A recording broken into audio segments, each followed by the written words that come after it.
கிறிஸ்து இயேசுவில் அன்பிற்கினிய சகோதரர்களே, சகோதரிகளே, இன்றைய நற்செய்தியின் அடிப்படையிலே இந்த மறைவுரை சிந்தனையை நாம் அமைக்கின்றோம். இந்த நற்செய்தியினுடைய அடிப்படை முதன்மையான கருப்பொருள் என்னவென்றால் இறை ஆட்சி என்பதாகும். இந்த இறை ஆட்சியை எப்படி நாம் புரிந்து கொள்ள வேண்டும் என்பதை நற்செய்தியிலே ஆண்டவர் இயேசு மிக தெளிவாக நமக்கு எடுத்துச் சொல்கின்றார். 2 ஓமைகளை இன்றைக்கு நம் கண் முன்னே வைக்கின்றார். முதலிலே வருகின்ற ஒரு ஓமை, நிலத்தில் விதைக்கின்றோம், அது எப்படி வளர்கிறது தெரியவில்லையே, ஆனால் வளர்கிறது. இரண்டாவது ஓமை என்பது சிறிய ஒரு விதை எவ்வளவு பெரிய விதையாக, மரமாக அது உருவெடுக்கிறது, வளர்கிறது என்பதையும் பார்க்கின்றோம்.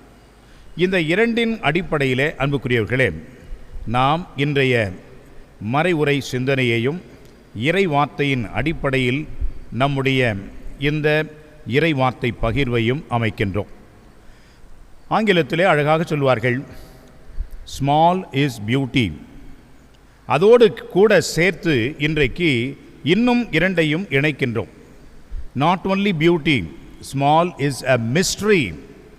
மூன்றாவது, ஸ்மால் இஸ் லைஃப். எனவே சிறியது என்பது அழகு, சிறியது என்பது ஒரு மறைபொருள், சிறியது என்பதே நமது வாழ்வு. இந்த 3 கருத்துக்களின் அடிப்படையிலே நாம் சிந்திக்க அழைக்கப்படுகின்றோம். முதலிலே பாருங்கள், ஸ்மால் இஸ் பியூட்டி, சிறியது என்பதே அழகு. இதை நம் ஆண்டவர் இயேசு மிக அழுமையாக தன்னுடைய போதனையிலே எடுத்து சொல்கிறார். தனது வாழ்வின் வழியாகவும் நமக்கு விளக்கம் தருகிறார். முதலிலே பாருங்கள், கடவுள் என்று சொல்லக்கூடியவர் நினைத்து கூட பார்க்க முடியாத அளவிலே உயர்ந்தவராக இருக்கின்றார், மறைந்தவராக இருக்கின்றார், நம் கண்களுக்கு புலப்படாதவராக, எட்டாதவராக இருக்கின்றார். ஆனால் அந்த கடவுள் என்ன செய்கின்றார்? நம் கண்களுக்கு புலப்படுகின்ற விதமாக மனு உடல் எடுக்கின்றார், மனித ஒரு அவதாரம் தரிக்கின்றார், நாம் பார்க்கின்ற வகையிலே இந்த உலகத்திற்கு வருகின்றார். எனவே தான் பவுலடியார் பிலிப்பியருக்கு எழுதிய திருமுகம் 2ஆம் அதிகாரம் 5 முதல் 11 வசனங்களிலே வருகின்ற ஆதி கிறிஸ்தவர்களுடைய பாடல், அந்த பாடலிலே சொல்கின்றார், கடவுள் தன்மையில் விளங்கிய அவர் அதை பிடித்து கொண்டிருக்க வேண்டியதொன்றாக கருதாமல் தம்மையே வெறுமையாக்கி மனிதருக்கு ஒப்பானார், மனு உடல் ஏற்றார் என்று சொல்லி, கடவுள் எங்கே இருக்கின்றார், மனிதன் எங்கே இருக்கின்றான்? அப்படிப்பட்ட ஒரு மிகப்பெரிய கடவுள் மிகச்சிறிய ஒரு குழந்தையாக, மனிதனாக இந்த உலகத்திலே பிறக்கின்றார். எனவே எவ்வளவு பெரிய ஒரு மறை உண்மை மிக சிறிய வகையிலே, எளிமையான முறையிலே நம் கண்களுக்கு புலப்படுகிறது என்பதை பார்க்கின்றோம். நம் ஆண்டவர் இயேசுனுடைய போதனைகளை பாருங்கள். என் அடியார்கள் என்பதற்காக ஒரு குவளை தண்ணீர் நீங்கள் கொடுத்தால் மிகப்பெரிய கைமாறி நீங்கள் இறை ஆட்சியிலே பெற்றுக்கொள்வீர்கள் என்று சொல்கின்றார். மிக சிறிய ஒரு உதவி. 2-3 பேர் எங்கே கூடியிருக்கின்றீர்களோ அங்கே அவர்கள் நடுவே நான் இருக்கிறேன் என்று சொல்கிறார். 3 பேர் இருந்தாலே போதும், 2 பேர் இருந்தாலே போதும், மனம் ஒத்து வாழ்ந்தாலே போதும், அங்கே இறைவன் இருக்கின்றார். சிறு பிள்ளைகளை என்னிடம் வரவிடுங்கள், அவர்களை தடுக்க வேண்டாம். காரணம், அவர்களை போன்றதுதான் இறையாட்சி. நீங்களும் அந்த சிறு பிள்ளைகளை போன்று மாறாவிட்டால் நீங்கள் இறையாட்சிக்குள் நுழைய மாட்டீர்கள் என்று ஆண்டவர் சொல்கிறார்.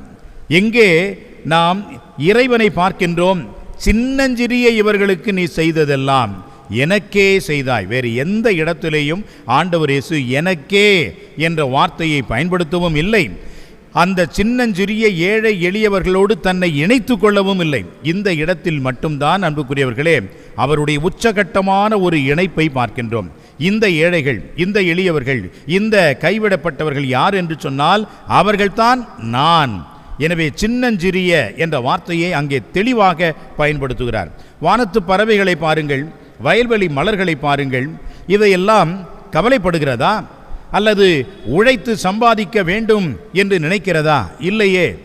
கடவுள் அந்த உயிரினங்களுக்கு எப்படியெல்லாம் அழகுபடுத்துகிறார், எப்படியெல்லாம் உணவளிக்கிறார் என்பதை நீங்கள் நினைத்து பாருங்கள் என்று எளிமையான வகையிலே சிறிய முறையிலே அவர்களுக்கு எடுத்துரைக்கின்றார்.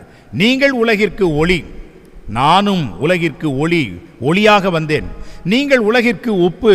எனவே உப்பும் ஒளியும் இல்லாத இடம் இருக்கிறதா? இல்லாத ஒரு வீடு இருக்கிறதா? எல்லா வீட்டிலேயும் அடிப்படையாக உப்பு இருக்க. காரணம், உணவினுடைய அடிப்படையே உப்பு தான். எல்லாவற்றையும் நாம் சமைத்து விட்டாலும் உப்பு இல்லை என்றால் அதை கீழே துப்பித்தான் வெளியே நாம் போடுகின்றோம். காரணம், சப்புன்னு இருக்குது, ஒரு சுவையே இல்லை என்று சொல்கின்றோம். எனவே உப்பில்லாத பண்டம் குப்பையிலே என்ற ஒரு பழமொழியும் நமக்கு வந்துவிட்டது. காரணம், அவ்வளவு எளிமையான ஒரு சிறிய பொருள்தான் அந்த உப்பு என்பதாகும். அந்த உப்பு எவ்வளவு பெரிய ஒரு பொருளை, எவ்வளவு பெரிய அர்த்தத்தை நமக்கு கொடுக்கிறது என்பதை காட்டுகின்றார். எனவே தான் அன்புக்குரியவர்களே, ஸ்மால் இஸ் பியூட்டி என்பதை அருமையாக தன்னுடைய வாழ்விலேயும் தன்னுடைய போதனையிலேயும் மிகச்சிறிய விஷயங்களிலே ஆண்டவர் இயேசு போதித்தார். அந்த வகையிலே தான் இன்றைக்கு அந்த ஒரு லிஸ்டில் கடுகு என்பதையும் சேர்க்கின்றார். கடுகு எவ்வளவு மிகச்சிறிய ஒன்று. எனவே இந்த கடுகு என்பதை இன்றைக்கு நமக்கு உதாரணமாக காட்டி இதை போன்றதுதான் இறையாட்சி என்று சொல்கின்றார். எனவே இரண்டாவது கருத்து, ஸ்மால் இஸ் a mystery. அது ஒரு மறைபொருள், புரிந்து கொள்ளவே முடியாது.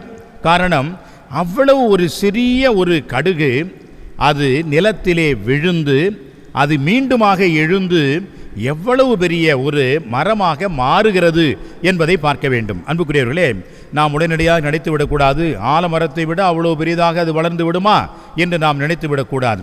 அது பெரிய மரமாக வளர்கிறது அல்லது பெரிய ஒரு செடியாக புதராக மாறுகிறது. ஆலமரத்தினுடைய பழத்தினுடைய விதையை பாருங்கள். அந்த விதை நாம் கையால் கூட பிடிக்க முடியாது, விரலில் கூட தங்காது, கண்ணால் பார்க்க கூட அது அவ்வளவு நுணுக்கமாக மிகச்சிறியதாக இருக்கும். அந்த ஆலமரத்தினுடைய விதை எங்கே விழுகிறதோ அங்கே செடி முளைக்கிறது, வளர்கிறது, செழித்து வளர்கிறது. குறிப்பாக இந்த பறவைகள் அந்த பழத்தை தின்றுவிட்டு அதனுடைய எச்சத்திலே அருமையாக இந்த செடிகள் எல்லாம் கட்டடங்களில் கூட வளர்வதை பார்க்கின்றோம், வேர் விடுவதை பார்க்கின்றோம். அன்புக்குரியவர்களே, அடுத்த ஒரு கருத்து இதுதான், ஸ்மால் இஸ் மிஸ்டரி. எப்படி வளர்கிறது அதைத்தான் இன்றைய முதல் பகுதியிலே நற்செய்தியிலே பார்த்தோம். அது முளைக்கிறது, முதலிலே தளிர், பின்பு கதிர், பின்பு கதிர் நிறைய தானியம், பிறகு அறுவடை. இது எப்படி? புரியவில்லையே அன்புக்குரியவர்களே. ஏன் புரியவில்லை என்று சொன்னால், கடவுளை யாரும் புரிந்து கொள்ள முடியாது. கடவுளை நான் கண்டுகொண்டேன், அனுபவத்தை சொல்லலாமே ஒழிந்து நம்முடைய அறிவை கொண்டு கடவுளை நாம் ஒரு காலமும் புரிந்து கொள்ள முடியாது. காரணம், கடவுள் என்று சொல்லக்கூடியவர் சிறிய அந்த ஆலமர கடுகு விதையை போன்றவர். அவர் எவ்வளவு பெரியவர் என்று சொன்னால் அது வளர்ந்து பெரிய ஒரு மரமாகிறதே அதுபோன்று. இதை நாம் எப்படி புரிந்து கொள்வது? இதை கடைசி வரைக்கும் எந்த ஆராய்ச்சியிலும் நாம் புரிந்து கொள்ளவே முடியாது. ஒன்றே ஒன்றுதான், அந்த சிறிய விதையிலே அவ்வளவு அற்புதமான ஒரு ஆற்றல் இருக்கிறது என்பதை மட்டும்தான் நாம் புரிந்து கொள்ள முடியும். எனவே தான் அன்புக்குரியவர்களே, இது எப்படி நடக்கிறது என்று சொன்னால், இறை ஆட்சியும் இப்படித்தான் நடக்கிறது. என்ன இதனுடைய மறைபொருள், என்ன இதனுடைய ரகசியம் என்று சொன்னால், ஆண்டவர் அங்கே இருக்கின்றார், இறைவன் அங்கே இருப்பதனால் அந்த ஆற்றல் என்பது விரைந்து விரைவாக எல்லா இடங்களிலும் அது பரவுகிறது. எனவே தான் மறைந்திருக்கின்ற ஒன்று, அந்த சிறிய விதையிலே அவ்வளவு ஆற்றல் மறைந்திருக்கிறது. இதைத்தான் பொட்டன்சி என்று சொல்வார்கள், பொட்டன்ஷியல் என்று சொல்கின்றார்கள். ஆற்றல், எனர்ஜி, சக்தி என்பது அதிலே இருக்கிறது. அந்த சக்திக்கு ஏற்றமான சூழல் இருக்கின்ற பொழுது அது முளைத்து எழுந்து வளர்ந்து பெரிய ஒரு மரமாக மாறுகிறது. இறை ஆட்சியும் அப்படித்தான். எனவே தான் அன்புக்குரியவர்களே, இறை ஆட்சியை ஆண்டவர் எப்படி அதை இணைத்து சொல்கின்றார் என்று சொன்னால், புளிக்காரம், பெரிய ஒரு கலயத்திலே மாவு இருக்கிறது. அந்த மாவை புளிக்க வைக்க எவ்வளவு பெரிய ஒரு துண்டை அங்கே போடுகிறார்கள், மாவு துண்டை, ஒரு சிறிய மாவு துண்டை போடுகின்றார்கள். ஒரு சிறிய அளவுக்கு பிறைமோர் என்று ஊற்றுகின்றார்கள். அந்த கலயம் முழுவதுமாக புளிப்பேறுகிறது. அந்த கலயம் முழுவதுமாக மாவாக அது உணவுக்காக மாறுகிறது. அதுபோன்றுதான் மறைந்து இருப்பதுதான், மறைவாக இருப்பதுதான், மறைபொருளாக இருப்பதுதான் கடவுள் என்று சொன்னால் அந்த கடவுள்தான் இறையாட்சி. எனவே ஸ்மால் இஸ் அ மிஸ்ட்ரி. அன்புக்குரியவர்களே, ஆண்டவர் இயேசு மார்க்கு நற்செய்தியிலே முதல் அதிகாரம் 15ஆம் வசனத்தில் சொல்கிறார், இறையாட்சி வந்துவிட்டது, காலம் நிறைவேறிவிட்டது, நீங்கள் மனம் மாறுங்கள், நற்செய்தியை நம்புங்கள் என்று சொல்கிறார். காலம் நிறைவேறிவிட்டது, கடவுள் அரசு வந்துவிட்டது. ஆக கடவுள் அரசு என்றால் என்ன? வேறு எதுவும் கிடையாது, யாரும் கிடையாது, ஆண்டவர் இயேசு மட்டும்தான் அந்த இறையாட்சி, கடவுளின் அரசு. எனவே நான் வந்துவிட்டேன், எனவே கடவுள் அரசு வந்துவிட்டது, மனம் மாறுங்கள் என்று சொல்கின்றார். எனவே தான் அன்புக்குரியவர்களே, அந்த இறையாட்சி என்பது, கடவுளின் அரசு என்பது மறைபொருளாக இருக்கிறது, மறைந்து இருக்கிறது. அந்த மறைந்து இருப்பது தான் இறைவன், கடவுள். அந்த கடவுள் தான் இந்த வளர்ச்சியை கொடுக்கின்றார். நினைத்து பாருங்கள், இந்த கிறிஸ்துவம் என்பது எத்தனை ஆண்டுகளுக்கு முன்பாக பிறந்திருக்கலாம்? நிச்சயமாக 2000 ஆண்டுகளுக்கு முன்பாக அது பிறந்திருக்கலாம். கிபி 313ஆம் ஆண்டு தான் இந்த கிறிஸ்துவம் என்பதே ஒரு அரசனுக்குரிய மதமாகவும், அரசு சார்ந்த ஒரு மதமாகவும், மக்கள் அனைவரும் பெருவாரியாக பின்பற்றுகின்ற ஒரு சமயமாகவும் வந்தது. ஆனால் அதற்கு முன்பாக முதல் கிறிஸ்துவர்கள் என்று சொல்லக்கூடிய இயேசுவுக்கு அடுத்தபடியாக வந்தவர்கள் எல்லாம் எப்படியெல்லாம் துன்பப்பட்டார்கள், எப்படியெல்லாம் கஷ்டப்பட்டார்கள், எப்படியெல்லாம் அவருடைய உயிர் போனது, கொலை செய்யப்பட்டார்கள் என்பதை இன்றைக்கும் ரோமைக்கு சென்றீர்கள் என்று சொன்னால் அதை பார்க்கலாம். கொலோசையம் என்று சொல்லக்கூடிய ஒரு மிகப்பெரிய ஒரு நினைவு சின்னத்தை இன்றைக்கும் வைத்திருக்கின்றார்கள். 2 விதத்திலே கொலோசியம் இன்றைக்கும் அது பிரசித்தி பெற்ற இடமாக இருக்கிறது. முதல் காரணம், அதுபோன்ற ஒரு கட்டடத்தை இனிமேல் ஜென்மத்திலும் கட்ட முடியாது என்று தான் சொல்கின்றார்கள். அப்படி என்று பார்த்தோம் என்றால் ரோம் முழுவதுமாக நிறைய கட்டடங்கள் இருக்கிறது, நிறைய கட்டடங்கள். அந்த கட்டடக் கலைகளை இன்னும் கண்டுபிடிக்கவே இல்லை, அவ்வளவு ஒரு மறைந்த உயர்ந்த ஒரு கலையாக இருக்கிறது. பாந்தையோன் என்ற ஒரு ஆலயம் இருக்கிறது, வட்ட வடிவமான ஒரு ஆலயம். பான் என்று சொன்னால் பல, தேயோன் என்று சொன்னால் கடவுள். பல கடவுள்கள் ரோமையர்கள் காலத்திலே வணங்கிய அந்த கடவுள்களுக்கு கட்டப்பட்ட அந்த ஆலயம் இன்றைக்கு ஒரு கிறிஸ்துவ ஆலயமாக இருக்கிறது. ஆனால் அந்த கட்டடக்கலை என்பதை இன்றைக்கும் பார்த்து வியந்து பல பேர் அதை ஆராய்ச்சி செய்து கொண்டே இருக்கின்றார்கள். அந்த வகையிலே கொலோசையம் என்று சொல்லக்கூடிய அந்த கட்டடமும் இன்றைக்கு உயர்ந்து நிற்கிறது. இத்தனை ஆண்டுகள் மாறியும் கூட அது அந்த அளவுக்கு ஸ்திரமாக நிற்கிறது என்று சொன்னால் அந்த கட்டடக்கலையை வியக்காமல் என்ன செய்ய முடியும்? அந்த இடம் எதற்கு இன்னொரு காரணம் அது பிரபலியமாக இருப்பதற்கு என்று சொன்னால், முதல் கிறிஸ்தவர்கள், இயேசுவுக்கு அடுத்தபடியாக வந்தவர்கள், திருத்தூதர்களுக்கு வழி வந்தவர்களாக இருந்தவர்களை எல்லாம் கொடுமைப்படுத்தினார்கள். குறிப்பாக ரோமை பேரரசர்கள், சீசர் என்று சொல்லக்கூடிய அகஸ்டஸ் சீசர், ஜூலியஸ் சீசர் என்ற அந்த வரிசையிலே வரக்கூடிய நேரோ, டயோக்ளிஷியன் என்ற மன்னர்கள் எல்லாம் கிறிஸ்துவர்களை மிக கொடுமையாக துன்புறுத்தினார்கள். அவர்கள் எல்லாம் சாடிஸ்ட் என்று சொல்வார்கள் ஆங்கிலத்திலே. அவர்கள் மற்றவர்களுடைய கஷ்டத்திலே, மற்றவர்களுடைய துன்பத்திலே மகிழ்ச்சி அடைகின்றவர்கள், அதை ஒரு வேடிக்கையாக பார்த்து இன்பம் அனுபவிக்கின்றவர்களைத்தான் அப்படி சொல்வார்கள். அது போன்றவன் தான் அந்த நீரோ மன்னன். ஒரு முறை அந்த ரோமை பகுதியிலே கிறிஸ்துவர்கள் வாழ்ந்த அந்த இடத்தை தீயிட்டு கொளுத்திவிட்டு இவன் மாடிக்கு சென்று கிண்ணறம் வாசித்து அதை பார்த்து ரசித்தான் என்று அவனுடைய வரலாற்றில் சொல்லப்படுகிறது. இந்த கிறிஸ்துவர்கள் எல்லாம் அந்த கிளாடியேட்டர் என்று சொல்லக்கூடிய அந்த பகுதியிலே, மக்கள் பார்வையாக இருக்கக்கூடிய அந்த இடத்திலே, அந்த ஒரு விளையாட்டு மைதானத்திலே கொண்டு வரப்பட்டு கொடிய விலங்குகளுக்கு இரையாக்கப்பட்டு இருக்கின்றார்கள்.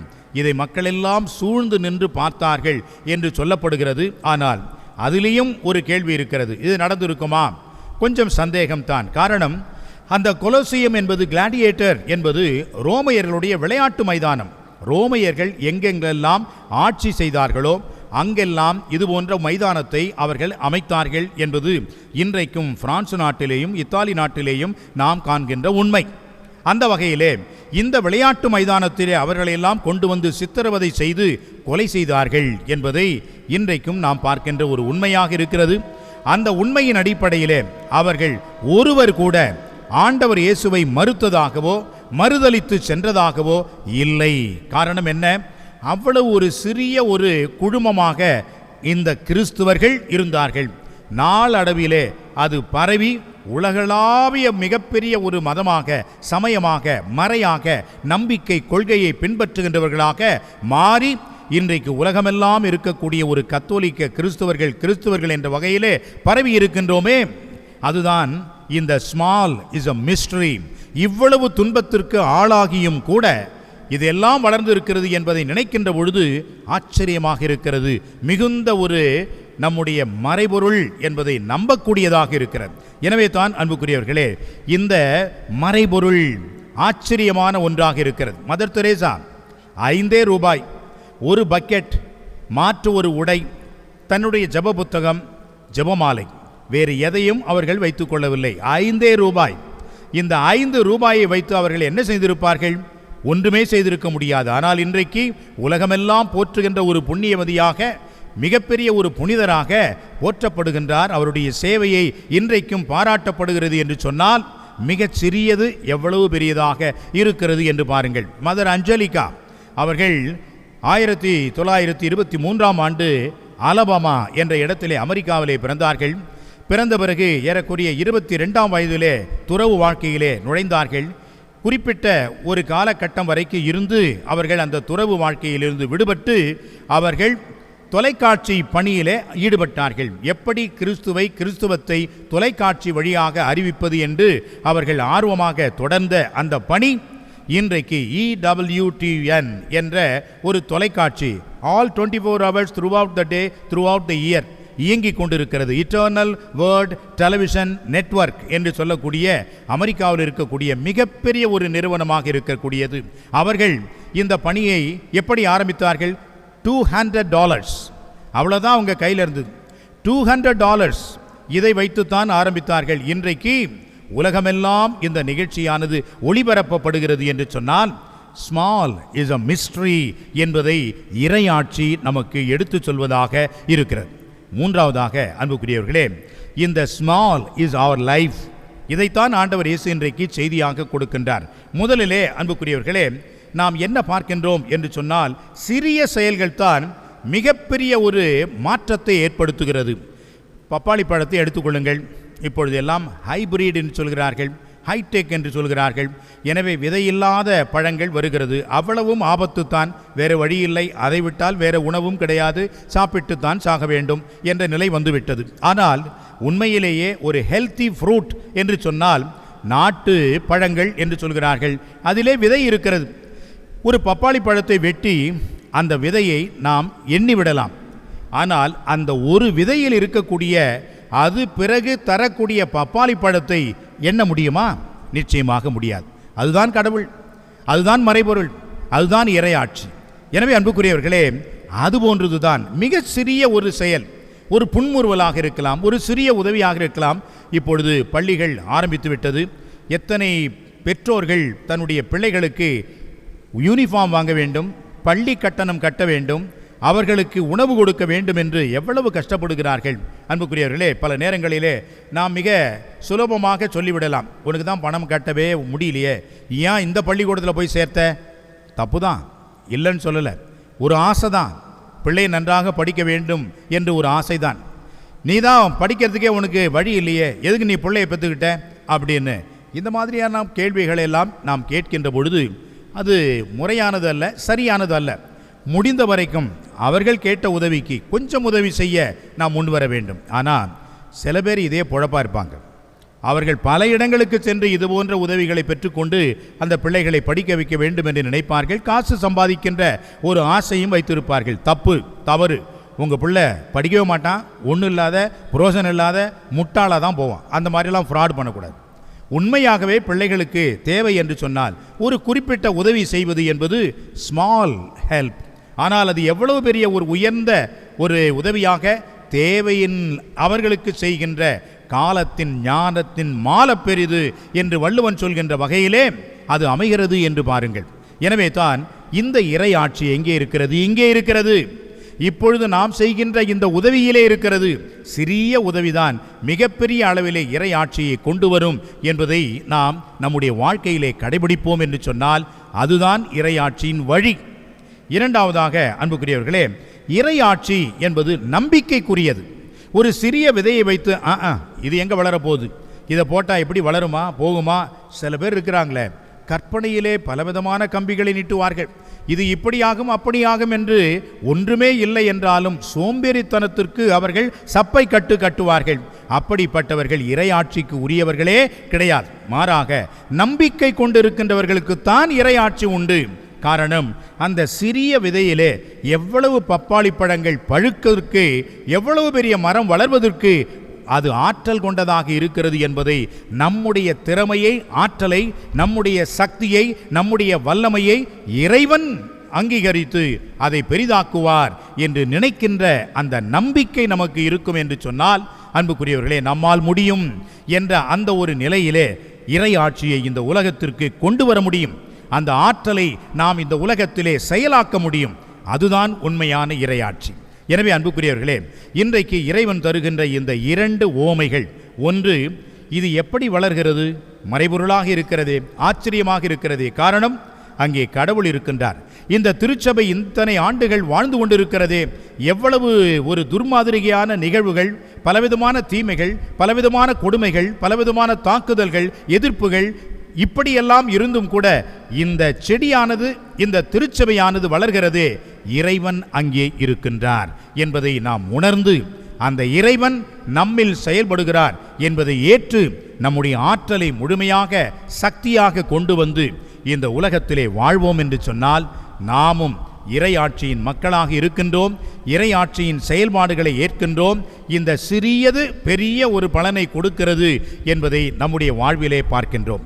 எனவே அன்புக்குரியவர்களே, நாம் அனைவருக்காகவும் சிறப்பாக ஜெபிப்போம். சாட்சிய வாழ்வு வாழ, இறையாட்சியை இந்த உலகத்திலே நிறுவ இறைவன் நமக்கு அருள் புரிய தொடர்ந்து இந்த திருப்பலியிலே மன்றாடுவோம். ஆமென்.